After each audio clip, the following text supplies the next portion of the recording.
Across the world, women face huge challenges in leading safe, healthy, and fulfilling lives, free from violence and discrimination. Many of these problems are caused by social and political issues, but research and technology can be part of the solution. Yet there's another major challenge: money.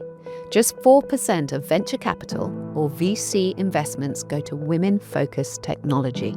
When the majority of venture capitalists moving the money are men, they don't genuinely understand the market and the need and the opportunity.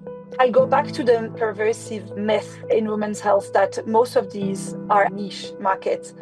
How do we ensure these solutions gain adequate funding? So I think we'll look back in 10 years and think the world will have tremendously changed in the way we do research for women.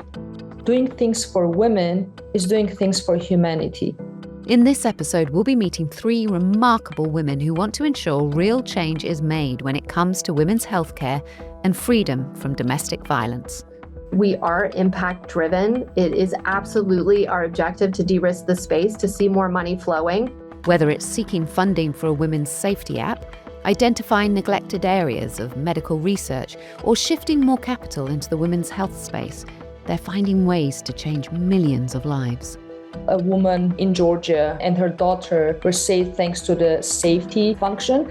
The audio recording that was made was considered as a pivotal piece of evidence showing that it was an attempted murder. Hello, I'm Rachel Shelley, and this is Women's World, Equity by Design, brought to you by the UNFPA, the United Nations Sexual and Reproductive Health Agency, and City St George's, University of London.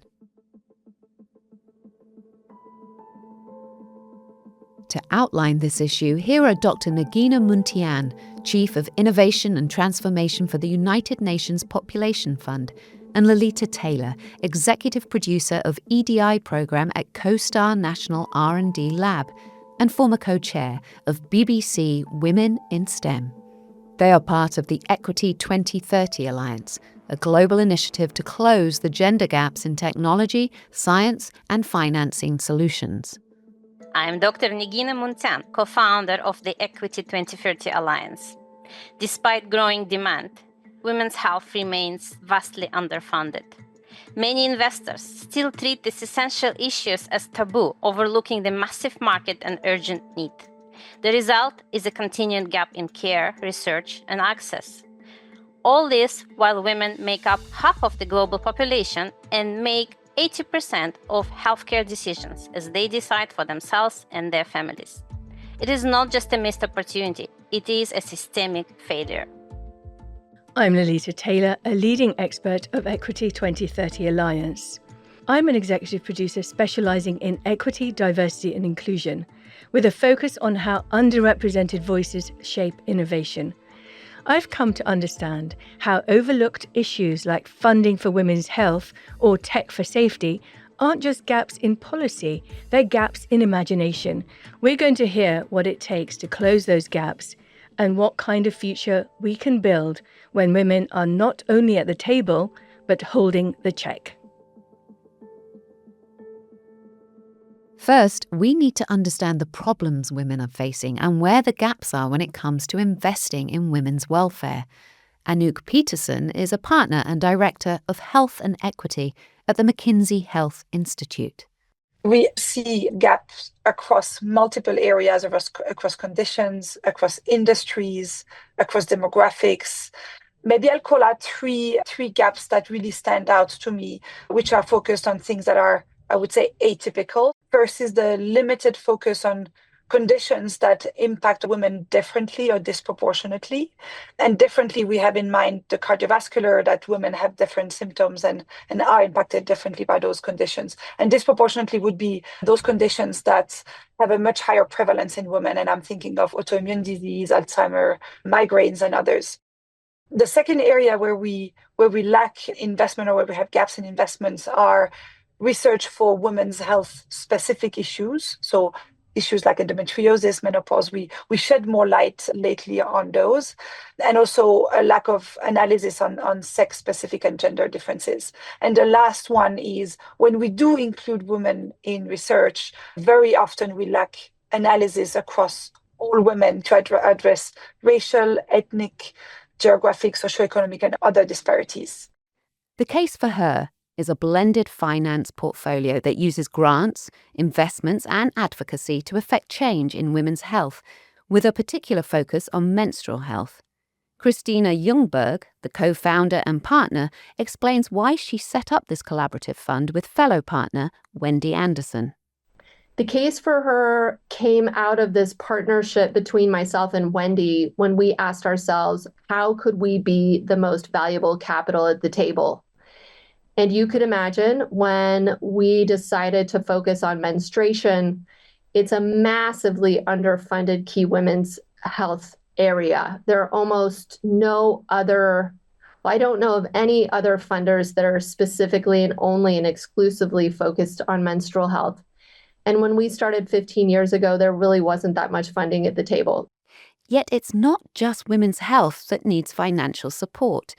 The scale of domestic violence in the world is sobering. Mariam Torosyan is the founder and CEO of SafeU, which is on a mission to disrupt violence against women. So annually, around 50,000 women are killed by their family member, intimate partner, which is a very alarming statistics because it shows that more women are killed at home than anywhere else, which makes home the most unsafe place for women, while it should be the safest place for us. And there is also a big lack of awareness about this issue and how this impacts our societies, our healthcare system, our judicial system, our economies. And annually, more than $1.5 trillion are lost from our economies because of this issue. So it's a big human rights, social, public health problem that is so urgent and really needs urgent and accelerated action to fight against it. These women are working to change these overlooked and urgent areas affecting women around the world. And yet there's that overarching problem of underinvestment. The case for her became known as one of the most interesting femtech venture capital funds. At first, that seemed very exciting. And then we realized, wow, that's because there's just an absolute lack of people investing in femtech at the time. And this is 4 years ago. This lack of investment is starkly illustrated by a common, yet frequently ignored female health condition. Anouk explains how this can be tracked through assets such as a clinical trial run by a medical technology company. When we think about the prevalence of some conditions, if we take, for instance, endometriosis, that is a women-specific only condition that affects 1 in 10 women globally that is in age of menstruating, you have only 20 assets in the pipeline, which is a very small number if you compare that to diabetes, for instance, that has a similar prevalence, 1 in 10 adults globally. You will find roughly 600 assets in the pipeline. So we'll find huge disparities in opportunities and how those markets are seen by investors. The majority of women's health and femtech companies are started by women, and a lot of them are very dependent on investment capital, with less than 3% of VC funding going to female-founded companies.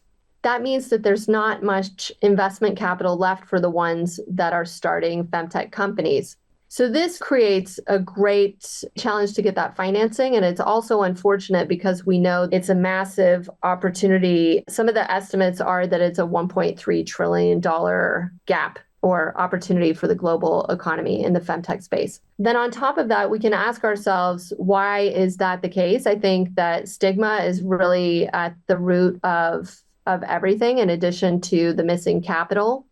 When the majority of venture capitalists moving the money are men, they don't genuinely understand the market and the need and the opportunity. We have to also understand that the investment strategies, the thesis and the mindset in the world is more risk-driven than impact-driven, which means that investors and investment funds are looking for fast returns. And the questions that they will ask you are about the return on investment, which is very important, of course. But then there will be one question missing. What do we create with this investment in this world? What kind of world we create? We need a kind of a shift in mindset. What our female founders are noticing is that solutions for women aren't seen as central or important, and that's a challenge. One of the biggest surprises when investing in femtech is to hear that women's health is niche, which if you think about it, it's more than half the planet. It's not niche. It's things that are useful and necessary and life-saving for half the planet. Doing things for women is doing things for humanity. And it always includes also men. It's never exclusive. And it's very inclusive movement, and the shift in the status quo is going to be and should be beneficial for every member in our society, from elderly to kids. I'll go back to the pervasive myth in women's health that most of these are niche markets. That's probably kind of what we would call an affinity bias, in a sense of very often those answer some very specific pain points that women face that are very much harder to relate for a male investor. Another interesting part is a lack of awareness on women's health needs. Most of investors will not understand the extent of women's health issue. And part of the research we've done has shown that women on average suffer from more debilitating diseases as opposed to more deadly diseases. This high degree of debilitation is something that's borne by women, but that is potentially harder to relate to. Besides the fact male investors aren't personally relating to women's issues, what other reasons lead to underinvestment? There are multiple reasons why they are seen as niche when they are not actually niche markets. One is often, more than not, audiences don't really understand the business case for investing in women's and what impact those have. We are also facing a tremendous data gap that hinders investors to de-risk those investments. And I will take a few examples. Most of the market analysis are based off commonly accepted data sources that very often have undercounting of women in their data. When we look at menopause, for instance, you will find 2 to 3 times lower prevalence than one would expect, because every woman will eventually go through menopause. So a lot of these databases on which we base market analysis and market estimates are undercounting women, and as a result, shed a wrong impression that those markets are smaller than others. What kind of reaction do female founders get when they're actually pitching their solutions to investors? A couple weeks ago, I was talking at a large conference of investors, about 170 people in the room. I couldn't see what the other panelists were projecting with their body language, but when debriefing with someone afterwards, it sounds like that when I mentioned menstruation, sexual health, pleasure, and abortion access, that there was a bit of a eye rolling from all my male panelists. There is real research behind the fact that male and female founders of startups are asked different questions during their pitches. And it doesn't matter if it's the investor is male or female, but they will ask different questions around failure from women and around success for men. So I think that's not helpful. So the stigma is real. When it comes to the philanthropy space, I think the issue is that the grassroots or the customer base or the beneficiaries, it's stigmatized enough that they're not asking, they're not pulling for these products and services and information. But you also imagine the stigma that exists at the board level, at the funders level. It hasn't necessarily been the first thing that comes up on the agenda. Hey, we really need to fund in the menstrual health space. This stigma can cause investors to push creators to change their actual product. But as Mariam explains, she cannot compromise the vision if it won't help enough women. They say, oh, this is a very heavy solution in a way that it's so comprehensive and it tries to tackle such a difficult social issue that was there for centuries. And isn't it easier, for example, to take this solution, to make it a corporate solution? If we're not going to serve in any way underrepresented communities, people who need this the most, then for me, it is a very big shift. So, we've heard about the problems. What do our female investors, the case for her, say about navigating this difficult, uncharted space to deliver change for women everywhere? Our theory of change is really, how do we leverage our funding to de-risk the space for the next funders? So the last 10 plus years, what we've been doing is using our exclusive pools of capital to get our foot in the door, to get a seat at the table, and to have access to information, data, and evidence to yank ourselves up a learning curve on this very important issue. We want to have an impact on the system. We want to start writing large checks to first-time and emerging female fund managers so that we can support more female VCs in the space. We're going to write our checks and invest in VC funds, and then later let them write the checks for the investments. So after a number of years, we're invested across several VC funds that invest either exclusively into women's health or women's sexual health and wellness, or funds that are investing in female founders. And essentially what that's doing is that it's enabling more capital to come into the space, and it's also giving us exposure to more than 100 companies. And having successfully secured funding for her own startup, Mariam has some positive words of encouragement for her fellow creators. If your intentions are coming from the right place, and if you believe in your vision, in your product, in your service, and you can see that it's needed. I mean, there are others that show that they need this, the value that you're bringing. Then with all these pieces, from intention to the feedback from others, then I am more than sure that you will find funding, the resources will come to you, and you will find the ways to get them. It's not going to be easy. It's not going to be fast. So be patient, but know that when there is mission, when there is purpose, when there is service, when you want to lead and your leadership is about putting it at the service for others, then 100% you will find all resources that you need. Mariam can speak to how change really is being created on the ground, given those resources. Here she explains what her app, Safe You, does. Safe You is a mobile application for women and an AI-based platform for governments, service providers, and law enforcement. So far, we have reached over 1 million women and directly impacted more than 44,000 lives in 6 countries. So how the app works, it provides access to safety, community, support services, and tools for evidence collection. Users can choose contacts from their contact list, so their family and friends, shelters, domestic violence resource centers, and other service providers. And they can also activate police button. And when in danger, the user just needs to push and hold the help button, and it will simultaneously inform all pre-chosen contacts that the user is in danger, will send the geolocation. In the meantime, it will start audio recording the case, which can later be used as a proof of incident. So this is about the safety part. But thanks to our app, users have access to free counseling and topical discussion rooms, like peer-to-peer discussions, making sure that they're connected and supported. One startling example demonstrates the vital importance that technology like this can have. A woman in Georgia and her daughter were saved thanks to the safety function. So she was receiving death threats from her ex-husband for several days.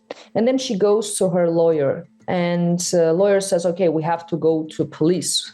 And then she says, no, probably these are just calls. He's trying to threaten me, but he will never do this. The lawyer says, okay, but still download this app. 2 days later, the ex-husband attacked her and her 3-year-old daughter near kindergarten. As she explained later, nobody was there to help, and she couldn't make any phone calls. But before he snatched the phone from her hands, she could press the Save You Help button.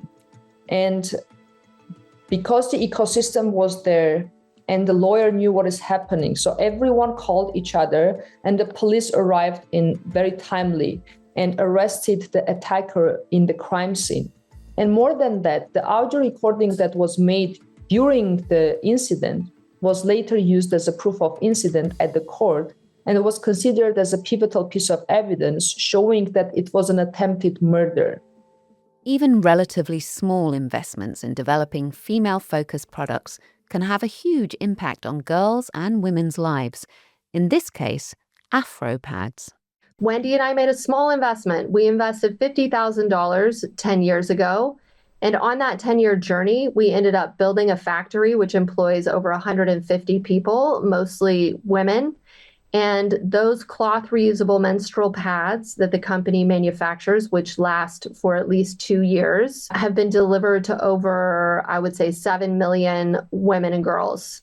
So that's just a massive impact for a $50K investment.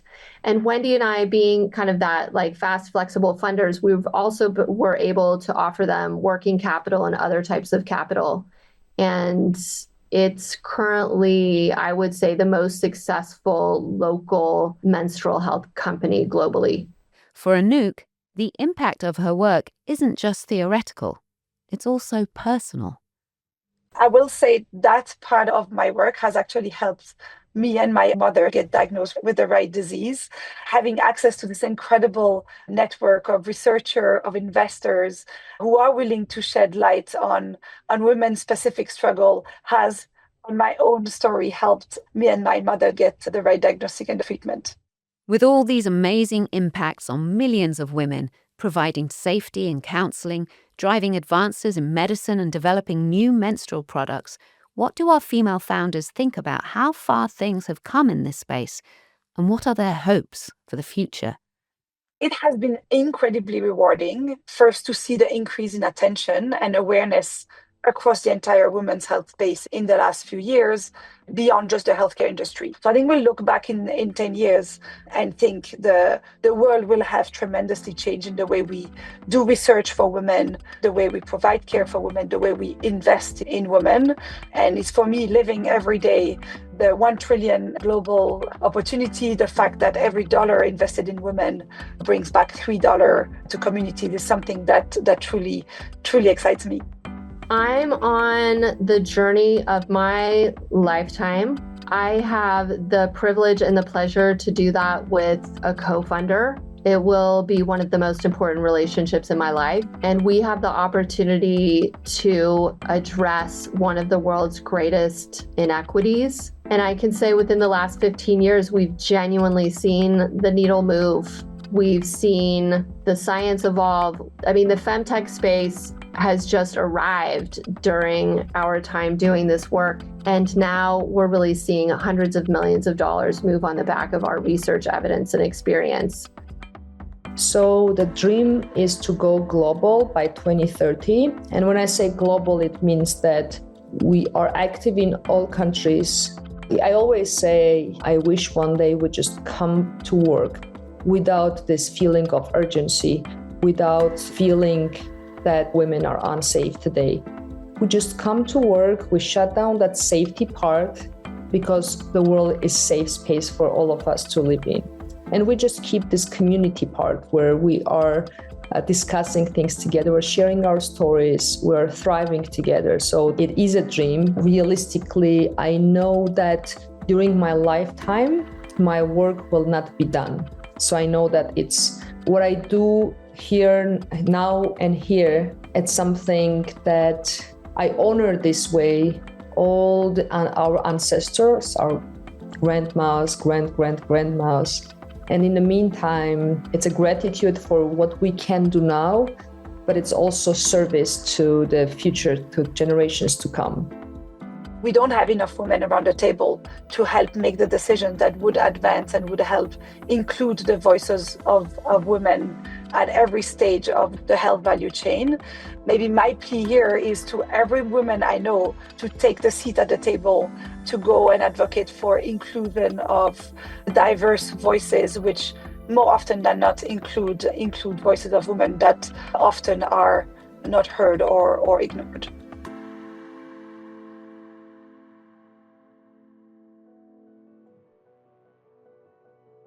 To discuss this issue further, we welcome back Dr. Nigina Muntean and Lalita Taylor.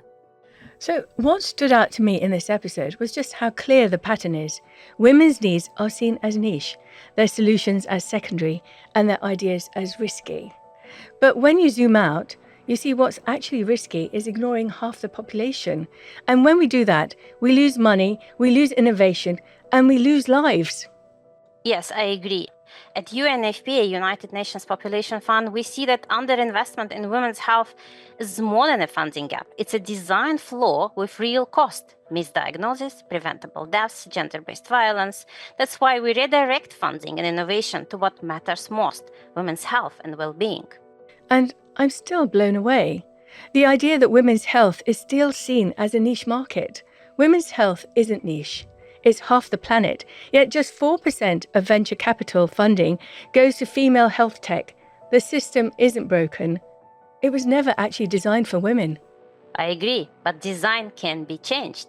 That's why we launched the Equity by Design Pledge as part of the Equity 2030 Alliance, a global action to close the gender gaps in technology, science, and financing solutions. We want to build equity from the start, not as an afterthought. We back tools built for impact, especially where women's health and safety are overlooked. By de-risking investment, sharing data, and supporting female-led innovation, we show that women's health is not a cost. It is a powerful opportunity. I so agree.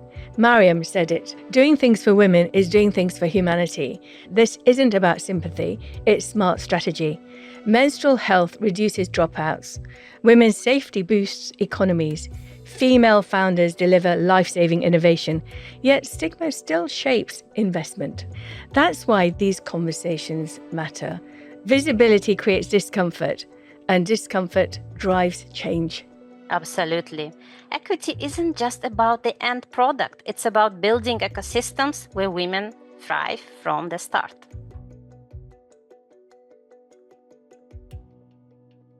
Anouk, Cristina and Mariam have been showing us that bridging the gaps in research and funding not only helps to bring about the changes in women's health and welfare that are so vitally needed, but also offers significant investment opportunities in a huge, untapped market. Whether it's a community and support platform like SafeU, a philanthropic venture like The Case for Her, or McKinsey Health Institute's exploration of potential healthcare solutions, all these innovators have proven the strong business case for investing in women-centric solutions, which make for a fairer and more equitable world. To learn more about their inspiring work, you can visit the links in the show notes. I'm Rachel Shelley, and you've been listening to Women's World, Equity by Design. This episode was produced by Lucy Antonatus, Tui Dong, and Chloe Sacker at City St George's, University of London. Thank you for joining us.